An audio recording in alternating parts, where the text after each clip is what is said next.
We still Hustle Daily. What's going on, Hustle Nation? Welcome back to another video, man. Make sure y'all smash that like button. Greatly appreciate y'all, man. And make sure y'all follow me on Instagram. We got a story time. Basically, he kept harassing her man, and she put his ass on Tubi, or made a series on Tubi about it, the whole situation. So we about to check it out. Make sure y'all like the video. Let's get right into it. What up, y'all? This is episode 1 of How My Baby Daddy Wouldn't Let Me Be. So I made it a series on Tubi.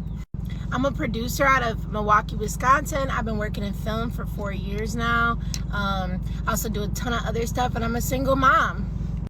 So we dropped Let Me Be about a month ago now, and it's been really rocking my brain because I've been wanting to share my personal experiences about how we even came up with Let Me Be, because it is based on true events. It's based on my life and things that I've been through. And just all over social media, I seen people were like, oh, well, who is this about? And I'm like, I think it's time, Okay, so boom. It started back in 2017. I had one child. I was going through a breakup with my child's father, who lives in Michigan, and I live here in Wisconsin. So it was just a lot. He had got a new girlfriend. Like, it was a lot going on where I just really felt like everybody was against me. So we're going through a bad breakup. Whoa. I meet this guy on Instagram, and we just start chopping it up. Like, I think he just, slid in my DMs. Like, first of all, red flag number 1. Don't meet nobody that you met off social media. I don't care what nobody say. So he was super nice. Come to find out, Instagram is busting. She tripping. I don't agree with that. It's busting on Instagram. Fuck is she talking about? he only lived 5 minutes away from my house. So I'm like, wow, maybe this is the one. He had one daughter just like me. He was on his shit. He worked a job, had a car, all that. A grown-ass man, right? Like I said, it was summer 2017. So at this point, I had just turned 21. And I'm thinking I'm knowing something. The whole time I'm green as hell. This man told me he was 27. That's what he told me. So yeah, whatever the case may be, we start to hit it off, and then within 3 months, I got pregnant. Okay, but don't judge me though, because the pregnancy was most definitely planned. I felt like at the time, again, 21, I'm dumb as hell. I felt like I knew him. I fucks with that. That shit was planned. I don't like when y'all get on this motherfucker and be like, oh, and to my surprise, I was pregnant. How the fuck is you surprised about that if you just trusting a nigga's pullout game and you ain't on birth control and y'all ain't using condoms? I don't want to fucking hear it. So I fuck with this. And more importantly, I wanted my kids to be close in age. At that time, my daughter was 2 years old. So I'm like, yeah, I need my kids to be close in age. Woo, you got a daughter, I got a daughter. We gonna have a whole family, right? Man, listen. As soon as I found out I was pregnant, like I said, up to that point we had been planning it. As soon as I found out that I was pregnant, this man hit the mother and switch. He totally switched up, a switch up so cold. It was diabolical, for real. Let's start off by saying, I come to find out he has schizophrenia. He never disclosed that to me. Whole time he had schizophrenia, and it all started to add up. It was just a small stuff. It started off with him just going from super nice to being so mean to me, calling me bitches and hoes and shit. I never did nothing to this man. Then it really kicked up when he was cheating, and I found that out. We had moved in together. It was so much shit that was just piling on top of each other. I mean, this was my whole pregnancy. My pregnancy was definitely better than my first pregnancy, but it still was just drama filled, because this man was very delusional. He swore I was cheating on him. It's just a bunch of other crazy stuff, but the whole time he was cheating. Okay, so follow me. Meanwhile, while I'm pregnant, I'm in school. I'm in school for film. By this time, I had switched my major 2 times before that. So I was in school for film. I'm getting through it. I'm pregnant as fuck, right? Strong black woman.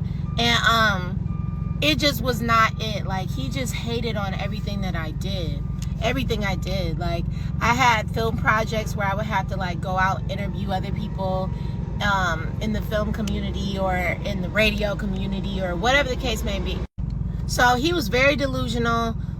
He always thought that I was cheating on him and all this other stuff, right? So once I had my baby, I had moved out. I moved out of the place we were staying. He was still staying there. And we still were kind of messing around. Like, and this is another reason why I don't deal with guys who have just had babies, because y'all might be up and down throughout the pregnancy or whatever, but like once you had a baby, like there's gonna be some type of reconnection. If the dude ever loved the girl, there's gonna be some type of reconnection after she has the baby, whether it's right away, whether it's 6 weeks after, if you know, you know, and all that other stuff. So I don't have time for that anyways, but whatever, that's besides the point. So after I moved out, we had the baby, we were still dealing with each other, I got my own place. I was going to his place, he was coming to my place, he was coming over my house cooking, I was coming over his house cooking. Like, we were like a family, but it was like weird because we had 2 houses, right? But he still never changed. He still was very insecure and all that. And then that's when the bullshit started. The bullshit started when he was calling you bitches and hoes, baby. The bullshit started when you got pregnant in 3 months. This is part 2 of how my baby daddy wouldn't let me be, so I made it a series on Tubi. Okay, so boom. We broke up, but we was still messing around, right? We had the baby, but we was like going back and forth between each other's house, you know, still fucking with each other. That's when he got crazy. I mean, super crazy. If I didn't answer my phone, he would blow me down. Okay? It wasn't even that. It was just like, I was still in school, right? And I just had got my shit together, my place and all that. And I still had to do projects or whatever. So I would do these like school projects where I had to interview people. I know I said that on the first one. Yeah, he had a major fucking issue with that. He told me, he like, yeah, you just out here sucking all these dicks when you supposed to be my woman. And I'm like, bro, I'm doing whole school projects. Crazy shit. It was like every little thing that I did that was like positive for me in my life in any type of form, it would be an issue. Like, I was wearing my hair natural a lot. Anytime I would do my hair or something, he'd be like, who you getting your hair done for?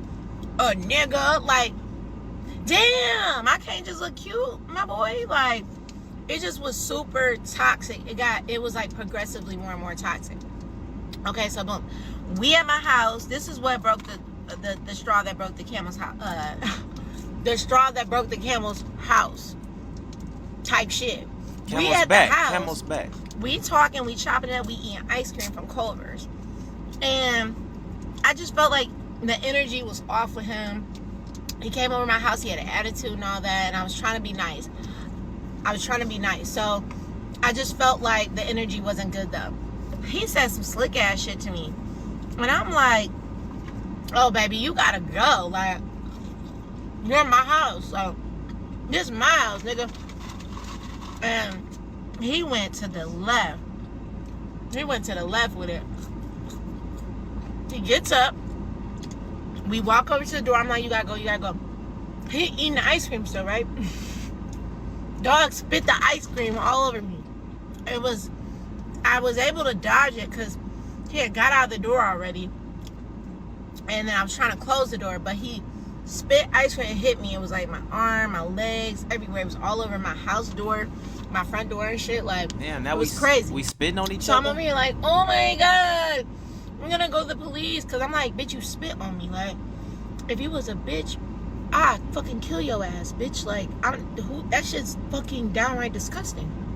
And that was when I was like, I can't fuck with you no more. Like, no more playing house. You ain't coming over my house. You ain't coming to my shit.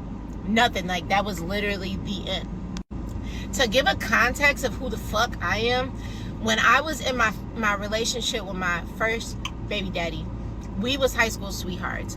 But the shit was very much toxic. Like I said, he's from Michigan, I'm from here. We was going back and forth, and it just didn't work out because we were young as hell. But one thing we always did was fight.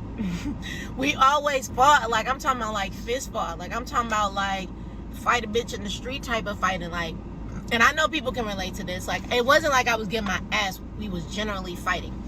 Okay, so when we broke up, and I was like, okay, I can't go into my next relationship with this energy. Like, I can't be over here trying to fight niggas, because that's just not me. I don't want to get beat up on. I feel like I'm too cute for that. So going into the relationship, I was very feminine, I was very calm, I was very relaxing. And honestly, throughout the whole relationship of like the overall year and a half, or however long, I want to say it was about 2 years total before we completely cut it off. I was like, no, I'm not gonna put my hands on you. I ain't gonna do none of that shit. But when I found out I was pregnant, one of the first things he started doing was calling me bitches, which was crazy because prior to that he was nice as fuck, right? It was the whole situation was a walking red flag, you feel me? But when he started calling me bitches, I felt like he opened up Pandora's box, and then I started calling him bitches, because I'm like, well, if I'm a bitch, you a bitch. And that's just how it went. So we never really fought, but like, we always, like, once he started going, it was never me first on everything. Once he started going and be like, bitch, bitch, bitch, I'm like, bitch ass nigga, you know what I'm saying? Because it's like, I have to reciprocate that energy at that point. Like, but whatever the case may be, he spit on me.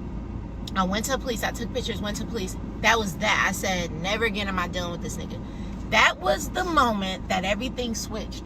It was like, he would do so much fucked up shit to the point where it literally drove me into a depression. It literally drove me into a fucking depression.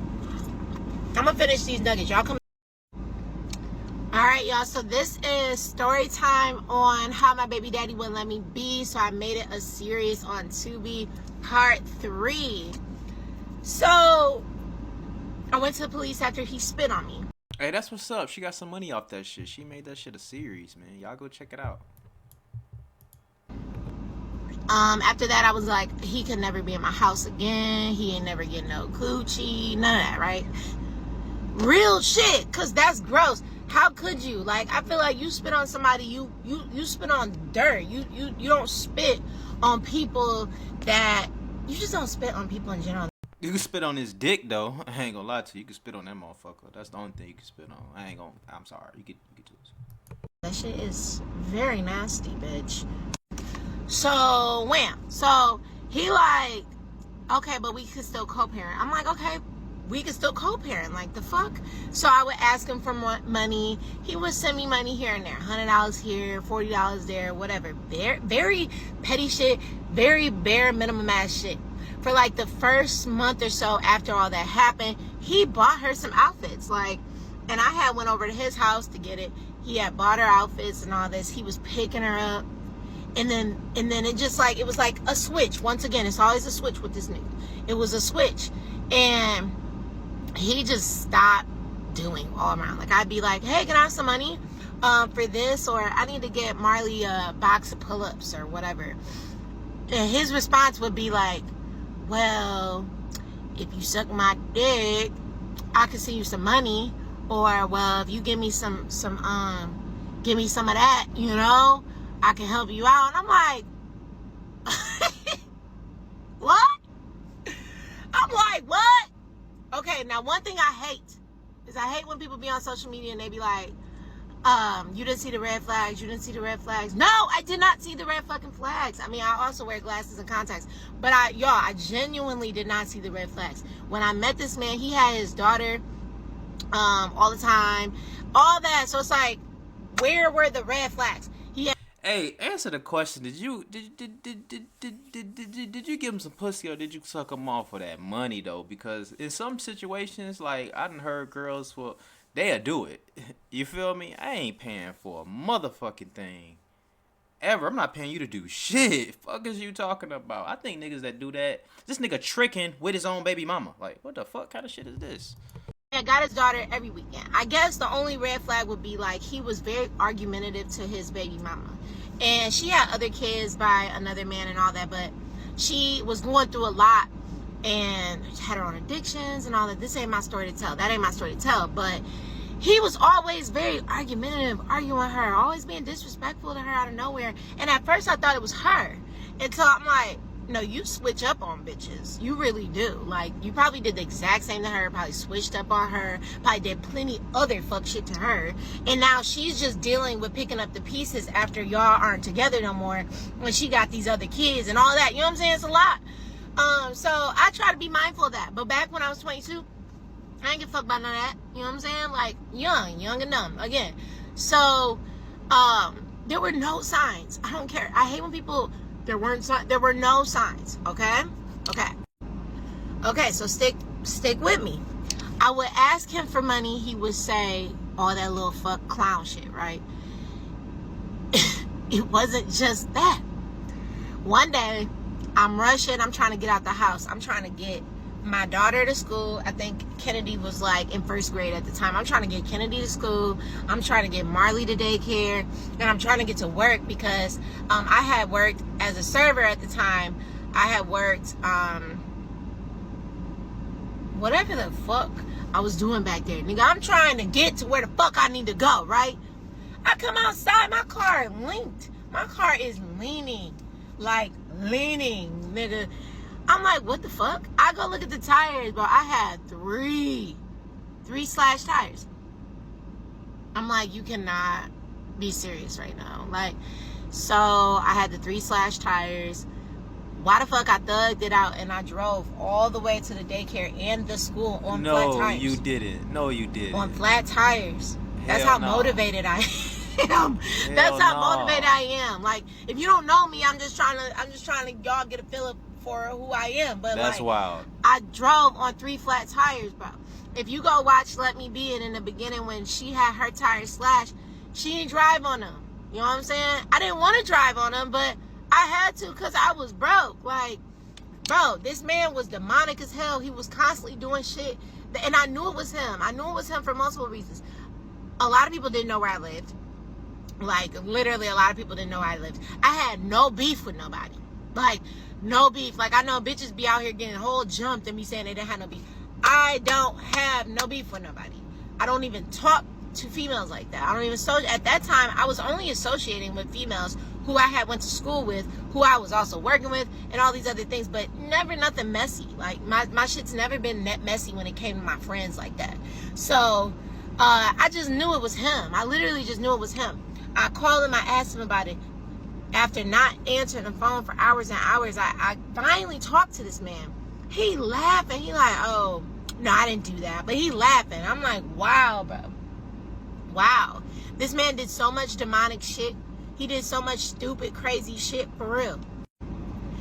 Looking back on it now, when he used to text my phone and be like, oh, you gotta, send my dick for some money and all this, like, it's funny to me now. And it was funny watching it and Let Me Be because how Tristan delivered it and all that. But, like, that's really some hoe-ass shit. For real. And when I put that out there, I didn't know that there were so many women who have dealt with men who have done the same things to them. It's financial abuse. If you're the parent, you're supposed to be help co-parenting. You parenting, you're a parent with a fucking kid. Like, you should be helping financially, especially if you're not in the home. I want to know if them hoes was doing it, though. You feel me? Who was doing it? It's crazy. But I want to know who gonna stoop down that low. Even though it's your baby daddy, you might not see people rationalize stuff the different the way they want to. But me, that's like damn near selling your soul if you don't want to do it. You know what I'm saying? Now, if you want to do it, do it. But if you didn't want to do it, So to tell someone like that is struggling that you can't help them unless they give you some type of sexual gratification, you're demonic as fuck. You're evil as fuck, bro. For real. But whatever the case may be, throughout the years, like, he's done fucked up shit to me. Like, I done came outside and had a whole McDonald's soda thrown on my car. Like, it was soda on my car. The cup is on the ground next to my damn car. Like, and it was only him. Like I said, and my car would be at different places, and this would happen. Like, that's how I felt. This nigga was watching me and all that other shit.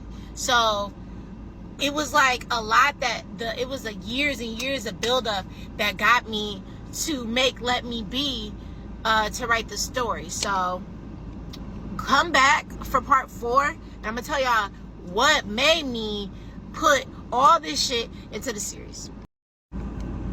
So this is story time on how my baby daddy wouldn't let me be, so I made it a series on Tubi. Part 4. So over the years, it would be like every 2-3 months where he would pop up, he would text my phone, he would be like, I want to be a father, I want to do better, I want to do this, I want to do that. And I'd be like, okay, so-and-so, because I'm not going to put his name out there. Okay, we can try this co-parenting thing again. It was a cycle. Every time he would hit me up, he'd be like, I want to co-parent, I'm going to do this, I'm going to do that, I'm going to do this. I'll pick her up this week, boom. Okay? Follow me. Then by the end of the damn week, he's over here like, we can't just be together. And I'm like, I thought you came back around for your daughter.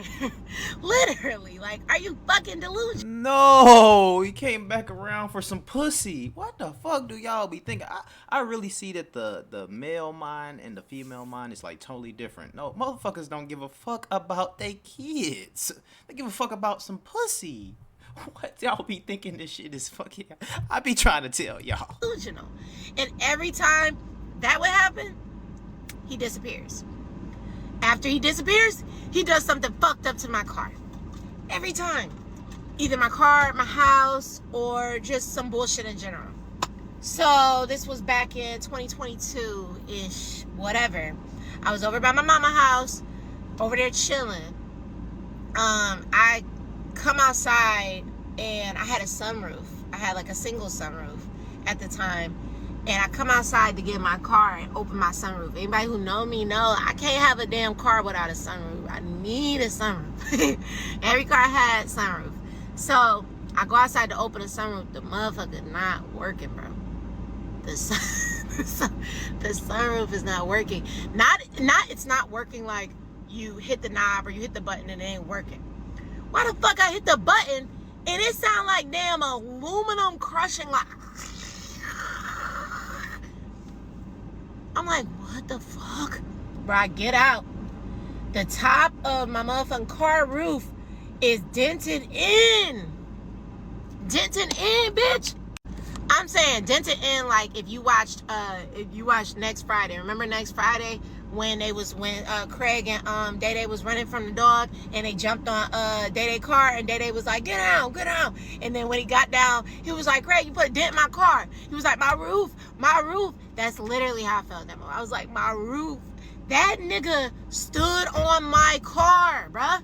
He jumped on my damn roof.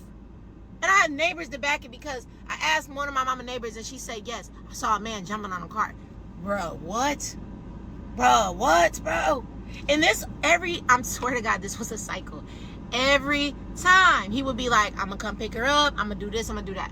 I'm gonna buy her this, I'm gonna do this and that. I'd be like, okay, cool, thank God, finally. Like, as anybody who knows me, around this time, nigga, I was definitely cheering like, oh my God, man wants to be a father. I love that for him. I've never been the type to literally be like, you can't be a father. I won't allow to either of them. And they've both found ways to fuck me over. Okay? But that's a totally different story. I'm just this is all being engulfed into Let Me Be. So, I'm like, bro, I was so upset. I text this man. I was fucking crying. I'm like, bro, let me fucking be, bro. Leave me the fuck alone. Like, you keep fucking up my shit. You fucked up my car. Like, I worked so hard for my shit. All this, whatever.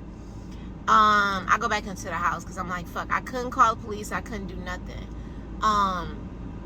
I was going on a trip the next day. That's what fucked me over because I couldn't go to the police because I was going on a trip the very next day. Like, had to leave out and be in Chicago at the airport at like 6 in the morning because I had a lot going on by this time. By this time, I was working for Swift Motion Pictures.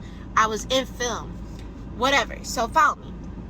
I'm like, damn, I can't even go to the police for this nigga. Like, this nigga really fucked me over. And I was hurt. because I'm like, my sunroof, bitch, you know? So like 2 weeks passed because I was doing like a whole little traveling thing. 2 weeks had passed. I come back over to my mama's house, pull up in my car, all that. I'm outside. I go in the house. I'm chilling. I spent the night at my mama's house. Bro, why I come outside the next day and my roof is undented? My roof is undented. He tried to fix it. Because I thought I was tripping. I walked up to the car and I'm looking at the roof from afar. I'm like, don't look dented. I walk up on him, I'm like, what? I get in the car, open my sunroof. No, nothing. It opens. I'm like, I'm not delusional. This man got on top of my car with a damn plunger and unplunged it. Okay? Because one thing about my baby daddy is he always has some quick fixes for a fucking car. Like, he would do shit like if somebody scratched his car or some shit, like he'd go paint it himself or go do some shit, but it never looked quite right. You know what I'm saying? But he always just felt like, oh, there were certain things he could do himself. And I'm not knocking no man that's ever like that. I'm just saying, like, if you gonna do it, my nigga, do it right. So he unplunged the spot. I know he unplunged it. How else? You unplunged the spot. Bro texts my phone like, woo, woo, woo, like, you see your car's not messed up no more. Basically trying to apologize. I'm like, leave my shit alone. Like, period. I don't give a fuck. Leave me alone. But within that time, before he unplunged my car, I was at work. I went to work. I was at the office talking to Swift, and I broke down, bro. I'm like, this man won't leave me alone. It's always something. It's always something. And I ain't gonna lie, by that time I was going through it. Like, I had fell into a depression because I was like, my first baby daddy, he wasn't helping me. And not only was he not helping me, he literally had another baby mama by this time, same as me. Our kids are literally the same age.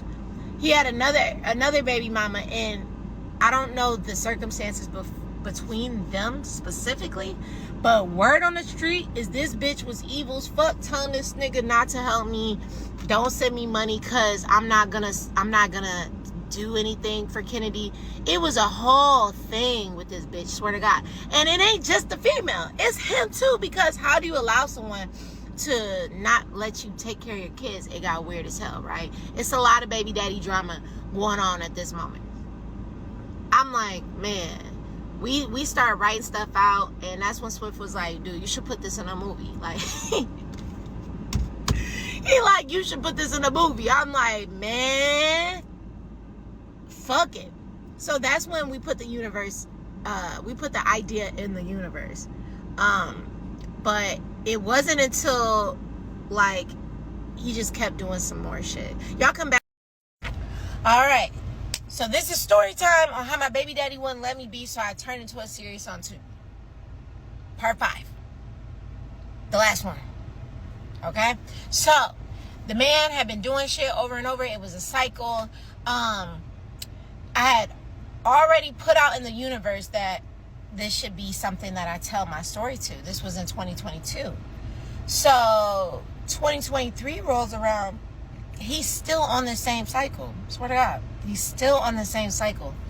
We did a little co-parenting where we would meet up and Marley would go with him for the day, whatever, and I'd pick him up, or he had ended up getting evicted. He ended up getting a car accident and totaling his car.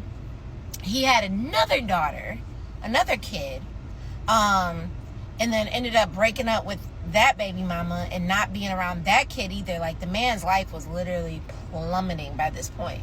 So we even had this whole spiel. We met up at the park. He had went like 3 months without seeing Marley. So we met up at the park and we had a whole heart to heart. And he really told me how he felt like God was punishing him for not taking care of his children properly. And I'm like,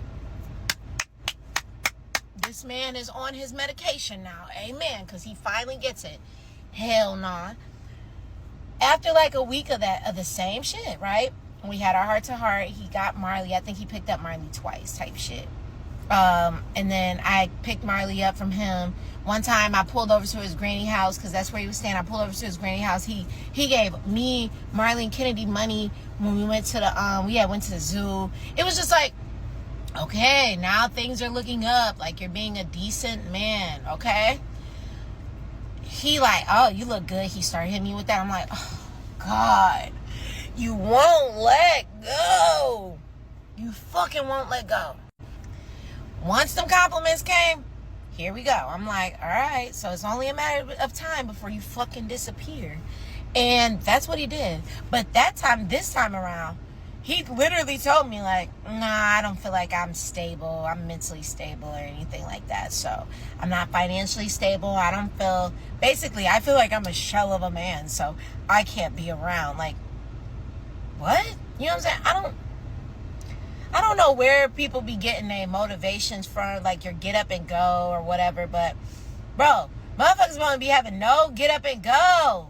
And I don't know why it be these men. And what's crazy is a lot of these, I hate to say it, and I'm not trying to go there, and it ain't about race or nothing, but a lot of these black men be raised by single mothers and don't have no motivation. I'm like, how is your mama a better hustler than you?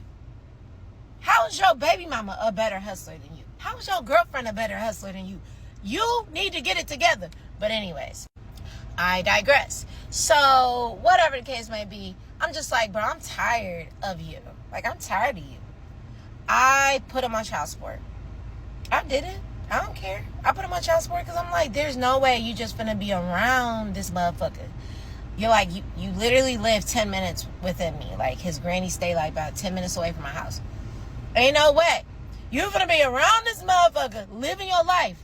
Car, no car, I don't care. You grown as hell, I'm grown as hell. Man, you think you ain't finna be doing nothing for your child. Literally, I never was the type to keep somebody away. Nothing. But that was that. You know what I'm saying? So, around that same time, I had fell into a deep depression because I was sad as fuck. I'm like, bro, my first daughter don't have her father around. My second daughter don't have her father around. I don't want the cycle to continue where it's just kids, fatherless kids. You gotta choose better, baby. You know, like, bro, that's a vicious ass cycle, especially when you're dealing with daughters. It's like, bro, not having a father around, that's very impactful in a negative way. And that's why I try to educate my kids. I try to keep my kids busy and all that on my own. I'm not asking nobody for help. But I did put the man on child support because I felt like at this point, you playing with me and you playing with her, and it's not fair. And I don't care how many other kids you have. We literally planned this. It's not like I got pregnant, you asked me to have an abortion, none of that. We literally planned it. So what's the switch up about, right? You're really mad because we can't be together, and that's fucked up. So I was genuinely depressed because I'm like, bro, my kids don't have fathers. Like, I had a father, and I know the love for my father was so damn strong. You know what I'm saying? Like, every time when I was younger and he would drop me off at the crib, like, I was genuinely upset. You know what I'm saying? So I was really in a rut because I'm like, what the fuck? What did I do? What did I do to deserve this? What did I do? And I think a lot of times people need to look at your hand in the situation that you played as well, because my hand was, I got with a man that I'd only known for 3 months and got pregnant. Do you know how hard it was to tell this story? Do you know how hard it was to say, I got with a man? Okay, my first child's father, I was with him, boom, boom, boom. We broke up, didn't work, high school sweethearts, all that bullshit. Then I literally turned around and got with a man that I did not know and got pregnant in 3 months. All because I had it set in my mind that I wanted 2 kids. No, bitch. I had it set in my mind I wanted to be a single mother of 2 kids. No, I didn't Thank you. have that set in my mind.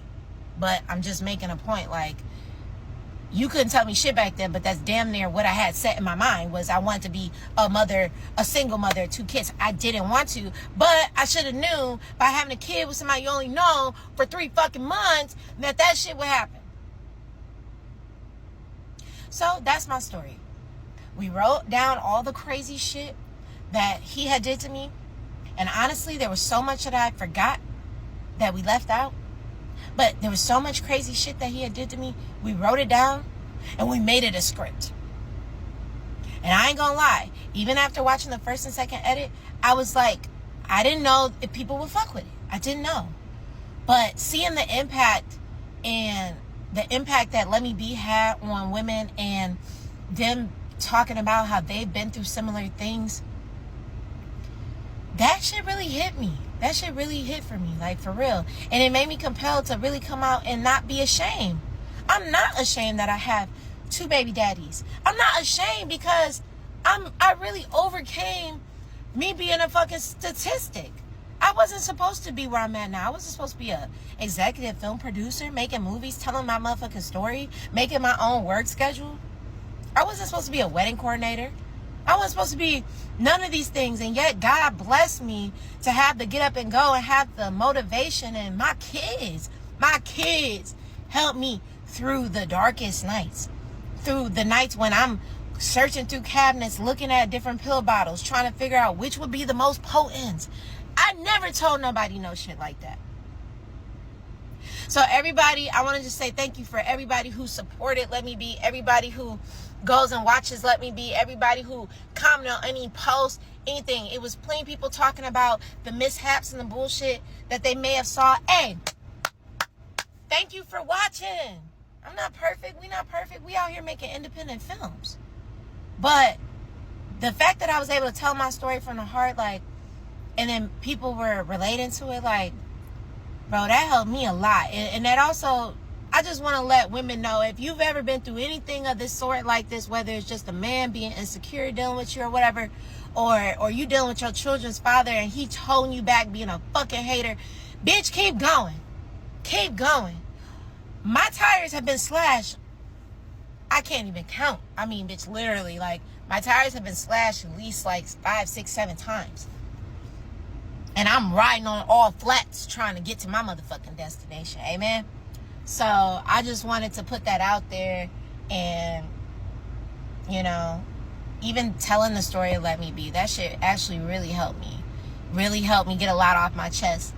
And shout out to Sierra Smith, the main actor who played Monica, for really conveying those emotions. Because how she was breaking down crying, that's literally how I felt in the moments. Alright, y'all go stream Let Me Be on Tubi, you feel me? I don't got Tubi, but shit, interesting story. Baby girl, I'm glad you was able to make you some money off this shit. You feel me? I'm glad you doing alright, taking care of your 2 kids by yourself. And I wish you nothing but the best, baby girl. You know what I'm talking about? But she know what the fuck she did was stupid. You feel me? Young age and not, like, come on, bro, like...